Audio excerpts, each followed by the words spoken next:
Hi, Tina. How are you today? I'm well, Heather. How are you?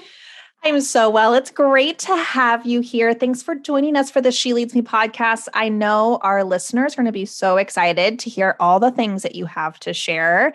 You are quite an accomplished woman, and I am so excited to dive in and the things that you do and just share that with our listeners. So thank you so much for giving your time on a Friday. I appreciate it. Well, thank you for having me. I was just telling you it's a great way to end my work week. So, Yes. thank you. Cheers to Friday.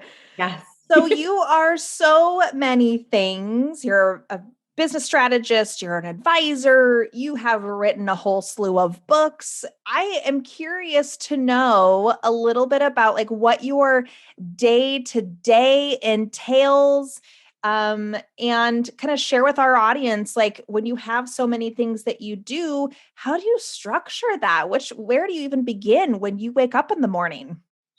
Let's see. Okay, starting from when I wake up, the first thing I do is ask Alexa what the news what the news is, and so I have a very well curated. Starts with the BBC like minute briefing of all the news of the day, and so I listen to it while I'm getting ready, and I just love it. Like I feel like I got my kind of global news update before coffee. Love.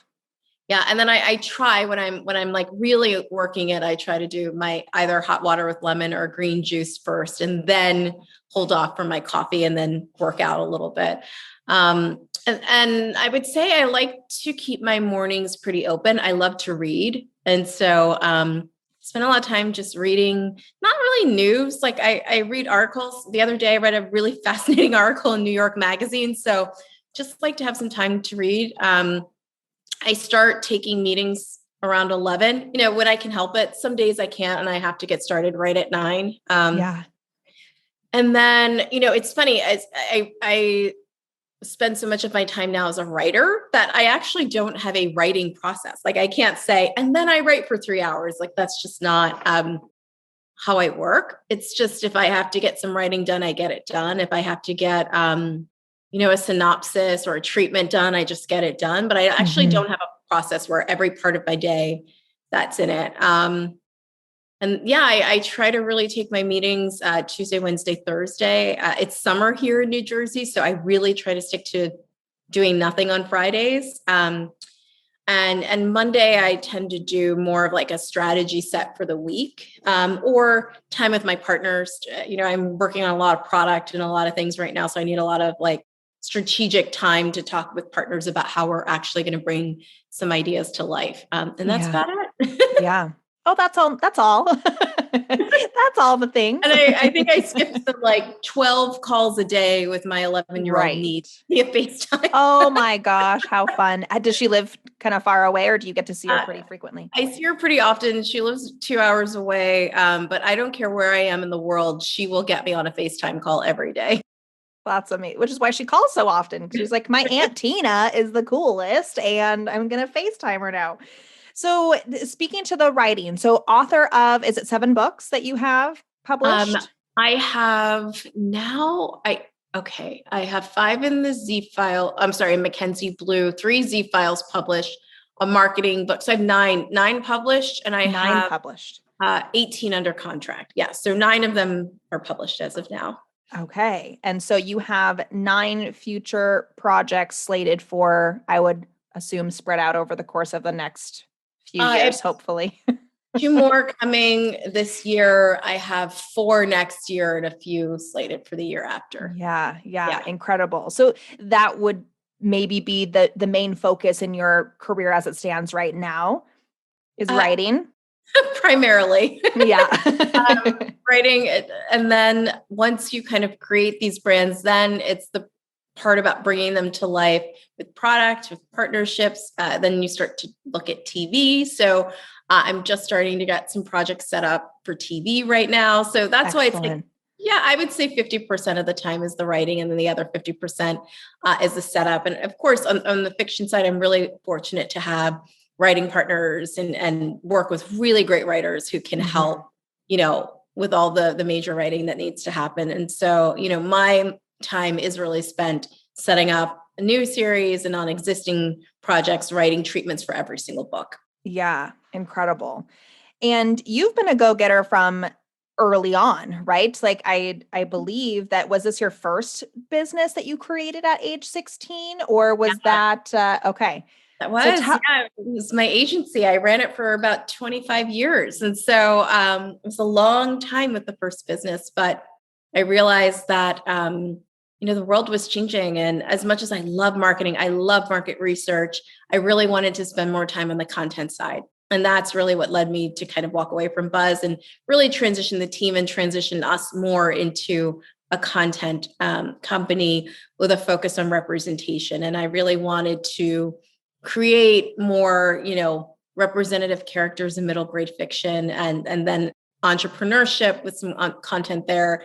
And then this category I call culturists, which are just people who love, pop culture. And so it's been really fun. It's almost 2 years now with Relevant Media, and it's just been so much fun. So tell us a little bit more about let's go back to 16-year-old you, or maybe the idea kind of sparked a little bit before 16, but I'd love to hear a little bit about your upbringing and what type of community you grew up in to help you feel so confident and build a business before you're even done with school. I'd love to go back a little bit and kind of learn about where you came from. Sure. So I was born in Lancaster, Pennsylvania. So if you know anything about Lancaster, I grew up in a place where there were definitely, horse-drawn carriages everywhere. And, my Magical. dad is born in Lancaster. And my mom, she moved there when they got married. And my parents actually, when my dad retired, they moved back to Lancaster. And so I have 5 younger siblings. I believe 4 of us were born in Lancaster. But I grew up in New Jersey. And so my mom is one of 14. My dad's an only child. And so I grew up with a lot of cousins. So very supportive, large family. And I thought for a while that I was going to be a lawyer. And then I settled on the fact that I wanted to be a fashion editor. And so I did not set out to start a marketing agency. It's so important that people understand that. I didn't know what that was as a teenager. I didn't know anything about starting a business. I just knew I wanted to write about fashion and pop culture, and that's what I loved. And so it started out, my first job at 15 was as a writer for a newspaper for girls called the New Girl Times. And I was assigned to write product reviews. And so those reviews turned into companies asking me that if they sent me more product, would I continue to tell them what I thought? And that turned into friends and me, doing these like mini reports, which became kind of like market research until someone finally said to me, listen, I'm going to tell you something really important. I just paid someone $25,000 for a market research study. What you and your friends did was 10 times better. You have a business, it's called market research, figure it out. And that was, freshman year of college. I was taking an intro to big business class with the head of the department. I went to see her during office hours and she helped me make this a real business. And so I was really, really fortunate at that time, to be in the right time, right place. And even so far as to say the right decade, right? So if you think about where we were in the mid 90s, there was such a teen explosion. Britney Spears and Backstreet Boys and NSYNC, Teen People, Teen Vogue, Abercrombie and Fitch, like all of that happened at the time I was launching this teen company. And then as I matured after college, they became millennials. And I then happened to be in just a really unique position to focus on marketing to millennials. And so all that to say, I had no intentionality or plan around it. I just was in the right time, in the right place, and definitely took advantage of that. And when I decided to start Relevant Media, I thought, okay, let me be a little more intentional about what I want the next half of my career to look like and what I want to create and what I want to do. Mm-hmm. Yeah. And more so than just like right place, right time. I mean, you had to know what you were doing and you had to do a pretty dang good stinking job, especially considering the types of clients that then you started to attract, right? Because you've worked with Dell, Oprah Winfrey Network, Apple, Johnson & Johnson, right? American Eagle. So this was not just like divine timing. There was also this, you had to know what you were doing. And I'm curious to know, Did big companies like that approach you pretty organically, or did you also have to learn how to pitch to those companies as part of your business growth? Like, how did you get to that level? So 99% of the business I ever had came to me. It was organic, and I did not have a sales strategy. What I will say is, just for me personally, if you know me, you know I am completely obsessed with my customer and getting them the very best product, whether my customer is, a 12-year-old girl or my customer is a CMO at a Fortune 500 company.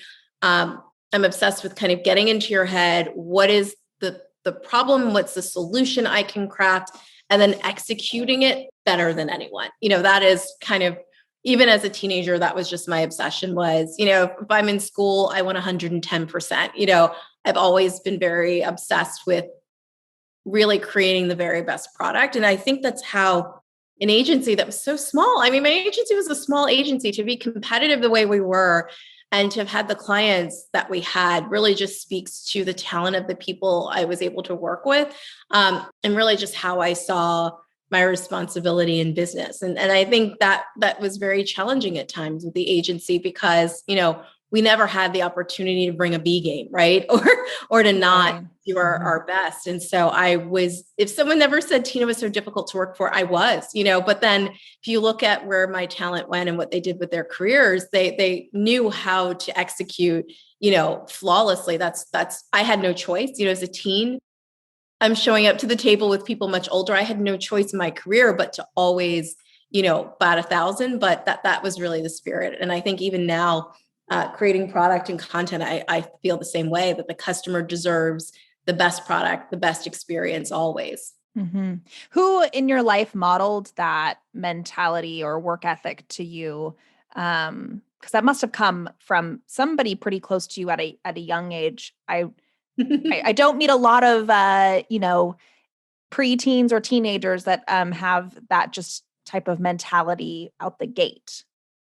Yeah, we the six of us laugh about our parents. My dad is the sweet, charming, supportive, like, hey, if the best you could do was to get a 70, I love you and you're amazing. And my mom was like, well, why? Is that the best you can do? If I get 100, it's like, well, could you get 105? So my mom definitely is where we all got that from. I think if you look at all of my siblings too, we all have a bit of my mom's, perfectionist, just the way to do things. I remember I used to write business letters and my mom would edit them before I sent them to anyone. Like I knew how to write a professional letter because my mom taught me, it's just like, oh no, this needs to be like this. And you need to, 4 spaces below and then put your name back, like very specific skills I learned from my mom for sure. Yeah. Oh, that's incredible. What a great, and I'm sure challenging at the moment. Maybe there weren't a lot of like, thanks mom. But I'm sure now there are some of those things that you're like, wow, that actually worked out in my favor.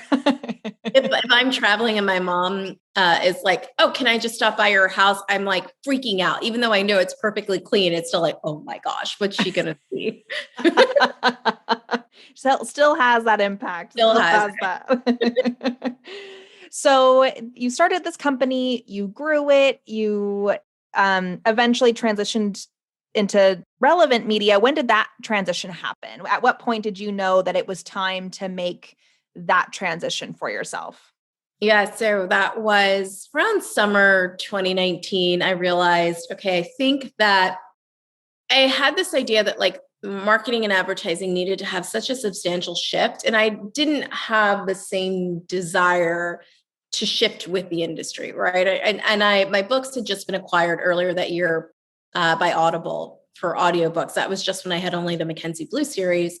And I just, that series launched, I sold that back in 2007. The books launched in 2009. And it was always that thing that I was like, wow, this did so well. Hundreds of thousands of books sold. What would have happened if I could have dedicated more time and attention to the series and not just to growing an agency? So in 2019, when Audible came along, I was like, oh my gosh, you've given me another opportunity to actually do the thing that's in my deepest heart of heart. What I would love to do all day is create content for girls. And so I took a sabbatical and I was like sitting in Yellowstone National Park and I'm looking at just the most beautiful thing ever. And I'm like, I don't want to have an agency anymore. That was just like, I heard that very clearly.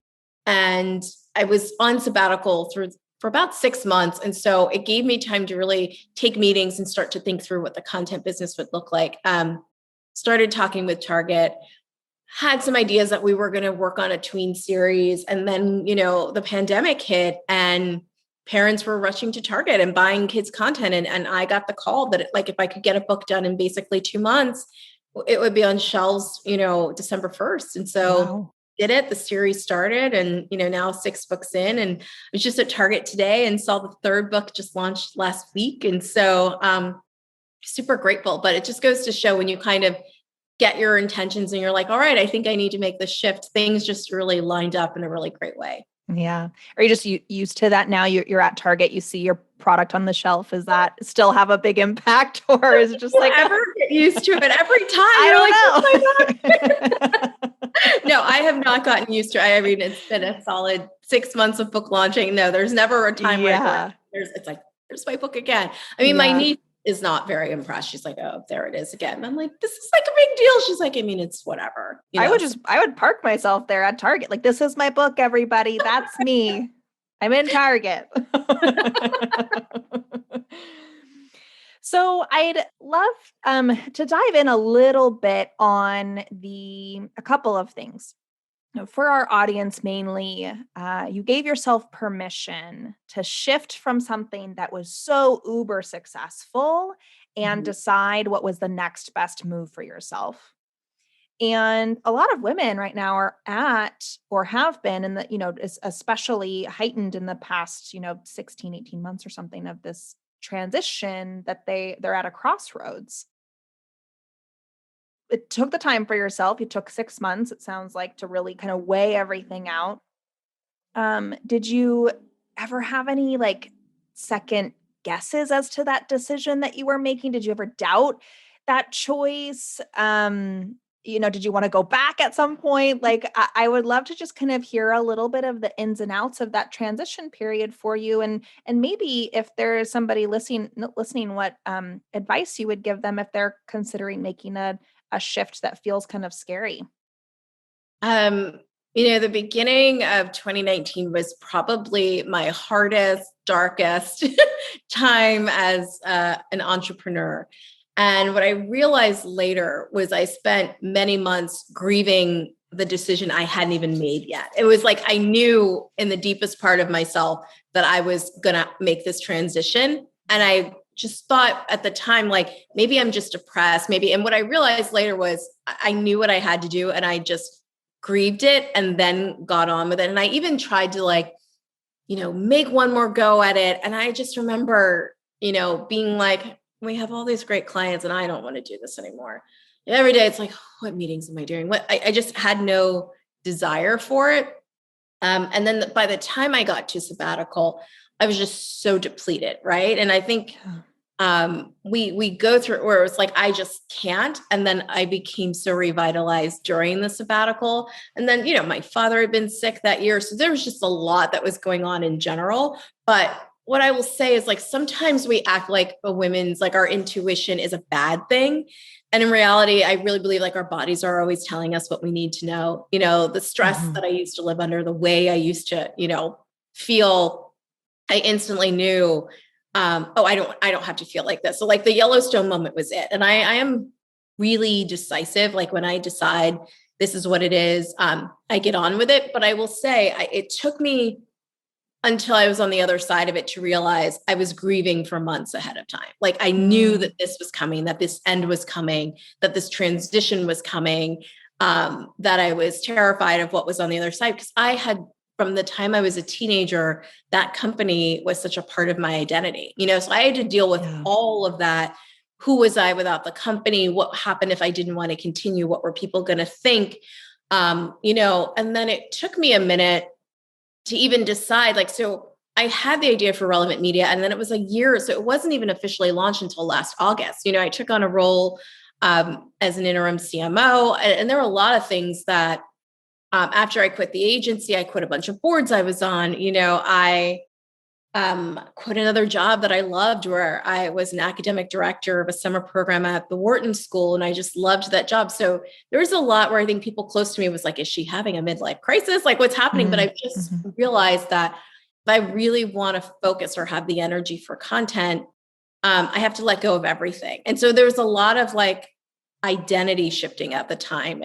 And to the point now, it's like, I don't care if anyone thinks I'm the CEO of anything. Like, you know what I mean? It's like, I'm not Mm-hmm. tied to those things. I'm tied to like, am I creating something that's bringing joy to someone in their life? Then that makes me happy. But, for your listeners, it just, I went through that identity crisis of like, who am I if I let this thing go? Yeah. Did you have like a mentor guiding you through that? I know our friends and family are oftentimes not qualified, but really love to give us advice. Did you lean into some help when making those decisions? How did you go about deciding all of what you decided?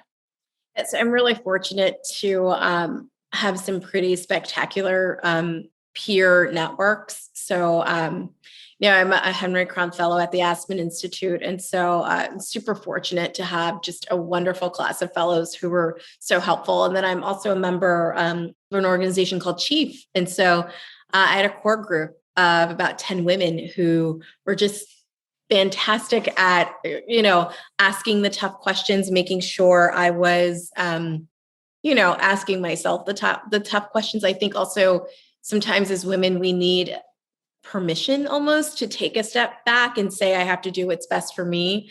And just the kind of being alleviated of any guilt I felt about taking some time off. And there were some other career moves I was contemplating at the time, and they really checked me on that. They were like, that's not what you should be doing. Why are you doing that? And so it really incredible. So I agree with you. I think that, that's why I built and championed Elevation Tribe, and anything that creates for women, peer networks of people who really understand what you're going through and who can be helpful, because our families are, I think at one point my parents were just like, we want you to be okay. We don't know about all the things that you're quitting and doing. And now on the other side, everyone's like, well, that was the best decision. But at the time, it's like, they just want to know that you're going to be okay. And so I think peer networks are everything. Yeah. Oh, that's so great that you have that group to tap into, because it is helpful to have a different perspective when there's so many things that you're considering switching up, and having, again, the qualified people there to help guide you through that. People that know what they're talking about when it comes into those things. So I would also love to hear your take on, you have had so many things going on in the past, things that are happening now. There's a lot of balancing in your world. There's a lot of, in front of me, like, it's just so calm. Like, I would be a stress case. I wouldn't be on a podcast. I'd be like, I've got so many things to do. How do you balance it and maintain the sense of peace in your life when you do have very different things too, right? They take your brain, different capacities to work on the different projects. How do you go about having balance in your life and peace while you're balancing? Yeah. So, as a teen entrepreneur into my kind of mid to late 20s, I had no balance. I worked all the time. And, my cousin dragged me on my first vacation and said, your laptop isn't invited. And I realized at that time, I was just completely depleted and in a cycle of like always prepping and preparing for a launch, and then launching and prepping and just kind of totally burn out. And then once I had a taste of vacation, I realized that we always need moments to recharge and then get back at it. And so I've since created this course and this whole philosophy I call the elevation approach. I'm actually working on a book about it right now, that kind of looks at our work life and just life in general in these 4 phases. And so it's preparation, inspiration, recreation, and transformation. And it's just a cycle that I believe, is the healthiest cycle for launch. And, I often say I don't believe in work-life balance. I really believe in work-life harmony. And I think that oftentimes we bring things into our life that are just kind of completely out of alignment with the other things, and that's why things don't work. And so I really am focused on what feels good for me and for the way I want to do business. And if something just feels like it will be too disruptive in my life, it just can't be a part anymore, because I do a lot of different things, but they all work together and they all work really seamlessly. And I don't give up sleep. I'm not overworking, but it's because I've gotten the harmony part. And I think that's where we find there's extra hours or things because people are working different. And I also, when I talk to my team, I talk about us working smarter, not harder. I think for so long, society really rewarded hard work and not smart work. And I think that women work in a way that is so smart and so intuitive. And we just have to get better at trusting those instincts and saying, I can get this thing done in 30 minutes. It doesn't really take 2 hours. And I'm so curious to see what our work lives look like post-pandemic, right? With us getting back, realizing, do these things really take as much time? Do we really need to have these type of meetings? And do they need to be a specific way to get the work done? Do we need to have 2-hour commutes for the work? Can we, when I, pre-pandemic, I'd gotten my work life down to like 2 days a week in New York City and just putting the major meetings, but then also not even spacing it, so I would be there maybe Tuesday and Friday, but like Tuesday, Thursday, so that I could still have my Monday, Fridays, which creates almost like a 4-day weekend, right? Where I can get a lot of that work done. And then I ramp it up midweek. And, I think there are such smart women like Kate Northrup, who even talks about how you plan for the best, most productive time for your body every month. We don't really talk about these kind of things, but I do think that it all goes towards making, for even better work-life harmony. And that's the goal. It's just, I get things done. They don't stress me out, but it's because I'm doing the things I want to do. And I just have way more no's in my life than I used to have. Yeah. And do you find that there are moments where you kind of have to like check in on that? Like I will have great boundaries for a certain period of time. And then it's like the slow creep of something that comes in that I'm all of a sudden like, whoa, how'd this happen? Do you feel like those no's that you implement more help you kind of keep and maintain that harmony, or how do you make sure that those little sneaky things aren't kind of coming in to take that time back? So the most controversial thing I did and continue to do is I control my own calendar. And I really focus on hiring talent to do all of the things that I can't do. But at this point, the one thing I've mastered is what needs my time and attention. And I have a very big family. I need to have time with my family. That's what I want. And so I can't have someone else deciding that I need to tape an interview versus go hang out with my mom and my dad, and I'll get it done, right? I will find a way. Yesterday, it's funny, my day when I started, I was like taping and doing things and going until 9:30 at night. And that was totally okay, because today I had one thing I had to do today, and I could show up really excited to do that one thing. And then, but I had to control that. And when I wasn't, it's when someone said, but this person has to have time. And what I started to realize was that it was no fault of theirs. It just was other people were being prioritized over what I needed to do. And so my calendar and my schedule wasn't my own. And so as much as I wanted a work-life harmony, it just wasn't possible because somebody else was deciding what that harmony looked like for me. And so it started off as an experiment. And because, the thought is I have to have someone keeping my calendar. And then once I started doing it myself, it's like, well, I know the principles. I know how I like to work. I know that I stack Tuesday, Wednesday, Thursday, all of that stuff. I was like, okay, like I know, I was off on a 3-week holiday. I was in Africa, and I knew that this week I was going to load it up because there's people who waited for several weeks. And so I felt really good. I don't feel depleted. It's end of the week on Friday. And so that's just what works for me, was that I realized I was the only person who could prioritize myself on my schedule. Yeah. And that's a great realization. I think a lot of people just even have a hard time of accepting that they need to prioritize themselves. And, just hearing your transition of how you've taken that and taken control of it is just really inspiring. I know that our listeners are probably going to pick up a couple of those tips, hopefully, to adopt into their lives. I know I am for sure. So there's so many different things that we can talk about because you have such diversity in all of the different things that you do. And I'm curious to know, switching back over to the author aspect, when did you decide, or maybe how did you decide that you were going to write for the younger generation, that you were going to support that demographic of people in the world? I love tween girls. I loved tweens before I even had a niece who was a tween, so Phoebe wasn't even here when I did Mackenzie Blue, and now she's my reader, and it's just so cool. But I love that life stage. I started my career in research. And so, I was in that group of people who was looking at tweens when tween had just become a word and doing a lot of research. And I found, what a cool life stage. You're still a kid, but you're growing into your own. And I thought about things I loved about being a tween, right? We were called kids then, but I loved, Ramona, and I loved, Yes.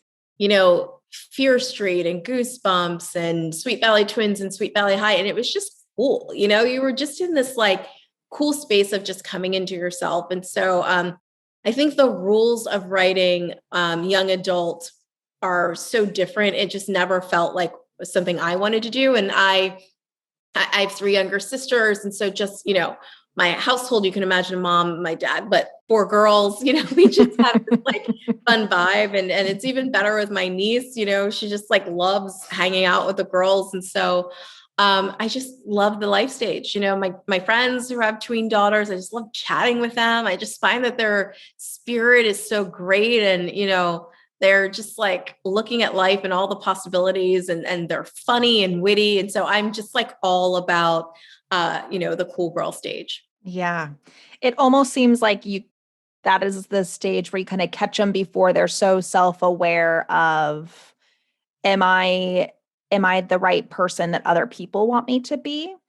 Yeah. I have a almost 15-year-old, and that's what I really noticed. She's like it was just okay to be so goofy, and there wasn't this like filter or layer of like the awareness of other people's perception as much. Yes. Yeah. It's kind of like just catching them right before that moment, which would be a really cool place to hopefully help keep them so that they can just move on forward in the world as the powerful, amazing young women that they are. Absolutely. So, what's next on the horizon for you? You have all this incredible history, you have relevant media, you have these 9 other projects that you're working on. What else is coming up for you in the future? Way more books. I just love middle grade, and I have a new series I'm working on. And I write concepts all the time. I have few other concepts I'm playing around with, and so I would say setting a lot more projects and just really really focused on this space and doubling down, doing more with girls. I'm working on a TV show for Elevation Tribe right now that I'm super excited about, that focuses on me going into female-owned small businesses that might be struggling, identifying problems, and then bringing in the Elevation Tribe of experts to fix the companies. And so just getting started on that, but I am really, really excited about that project. I think there's just a great team behind it, and I get to work with some really awesome friends. So I'm super excited about that. Yeah, tell us a little bit more about Elevation Tribe and what that is. So Elevation Tribe is content, community, and experience that is focused on women of color who want to launch, grow, and lead companies. And so there are so many of these fabulous communities for women, whether it's Create and Cultivate or Girl Boss, that really speak to entrepreneurship. And I really wanted to create a community that spoke to the challenges and nuances faced by women of color as they're looking to grow in business. Yeah. Oh, amazing. And how long ago did that launch and take off? 2018. So it kind of 2018. predated Relevant Media and then really rolled into Relevant Yeah. Media.